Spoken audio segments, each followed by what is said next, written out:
दिल्ली का ठंडा अक्टूबर महीना, रात के 10 बजे हैं। टीमरपुर के गांधी विहार इलाके से धुआं उठने लगता है। फायर ब्रिगेड पहुंचती है। दरवाजे को तोड़ा जाता है। अंदर जलती लपटों में पड़ा है एक युवक का शव। पहले सबको लगा गैस सिलेंडर फट गया, लेकिन पुलिस की नज़र जब एक सीसीटीवी पर पड़ी तो पूरा केस उलट गया।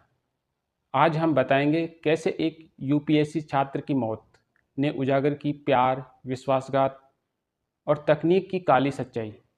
रामकेश मीणा कौन था? रामकेश मीणा राजस्थान का रहने वाला था। उम्र लगभग 32 साल। दिल्ली आया था आईएएस बनने का सपना लेकर।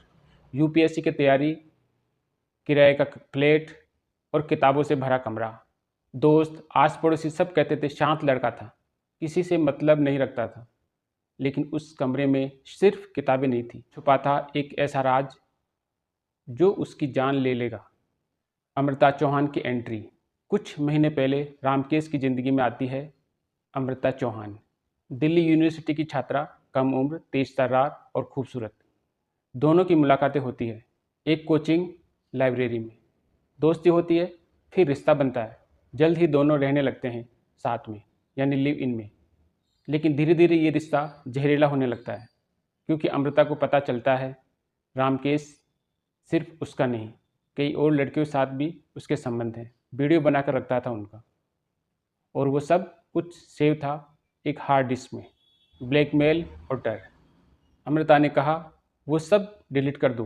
केस हंसकर बोला, अब सबूत मेरे पास है, तुम कहीं नहीं जा पाओगी। वो वीडियो, वो तस्वीरें अमृता के लिए एक बुरे सपना बनकर रह गई थी। वो डरने लगी थी। फिर उसने अपने पुराने प्रेमी सुमित कश्यप से संपर्क किया। सुमित, जो कभी उसका एक्स बॉयफ्रेंड था, अब दुश्मनी में मदद करने वाला बन गया। दोनों ने तय किया, अब इसे हमेशा के लिए ख़त्म कर देंगे। मौत की साजिश। 5 अक्टूबर की रात योजना बन चुकी थी। अमृता ने रामकेश को शराब में नींद की गोली मिलाकर पिला दी। सुमित और उसका दोस्त संदीप चेहरे पर मास्क लगाए फ्लैट में घुसे। कमरे में सन्नाटा था। रामकेश बेहोश पड़ा था। सुमित ने उसका गला दबाया। संदीप ने उसके सिर पर वार किया। कुछ ही मिनटों में रामकेश मीणा शांत हो गया।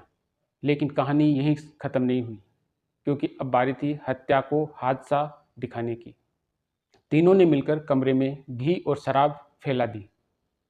गैस सिलेंडर को रामकेश के सिर के पास रखा गया। उसका वाल्व खोला गया और आग लगा दी गई। लपटें भड़की, धमाका हुआ, पड़ोसी दौड़े। पुलिस को फ़ोन किया, पुलिस आई, दमकल भी पहुंची। सबको लगा यह बस एक हादसा था, लेकिन पुलिस को कुछ अजीब लगा, और उस जले हुए कमरे से मिली एक हार्ड डिस्क। फॉरेंसिक टीम ने जांच शुरू की। हार्ड डिस्क में मिले 15 से ज़्यादा लड़कियों के प्राइवेट वीडियोज़। अमृता भी उसमें एक थी। अब शक गहराया। पुलिस ने कॉल रिकॉर्ड्स खंगाले, उस रात के सीसीटीवी भी देखे। 2 मास्कधारी लड़के इमारत में दाखिल होते हुए नजर आए। फिर निकलते वक्त उनके साथ थी अमृता। कहानी अब साफ थी। यह कोई हादसा नहीं था, बल्कि सोच समझकर की गई हत्या थी। अमृता चौहान को पूछताछ के लिए बुलाया गया। पहले वो रोई, बोली मैं निर्दोष हूँ। लेकिन सीसीटीवी सामने आते ही उसने सच उगल दिया। कबूला, हाँ, मैंने ही सब कुछ प्लान किया था। सुमित कश्यप और संदीप को भी गिरफ्तार कर लिया गया। तीनों पर हत्या, साजिश और सबूत मिटाने के मामले दर्ज किए गए हैं। एक सबक, एक होनहार छात्र, एक नासमझ रिश्ता और एक छोटी सी हार्ड डिस्क ख़त्म कर दी 4 जिंदगियां। ये कहानी सिखाती है, प्यार अगर भरोसे पर नहीं टिका और ब्लैकमेल पर टिका हो तो उसका अंजाम सिर्फ तबाही होता है। गोपनीयता का दुरुपयोग सिर्फ दूसरों के लिए नहीं, खुद के लिए भी खतरा है। रामकेश मीणा हत्याकांड एक ऐसी कहानी जो दिखाती है कि अपराध अब सिर्फ हथियारों से नहीं लड़े गए, डेटा और डिवाइस से भी होते हैं। इस केस ने फिर से सवाल उठाया, क्या रिश्तों में भरोसा बचा है, या हर डिजिटल डिवाइस बन गया है अपराध का नया हथियार। मैं हूं सीपी ब्रह्मा और आप देख रहे हैं .com रिपोर्टर।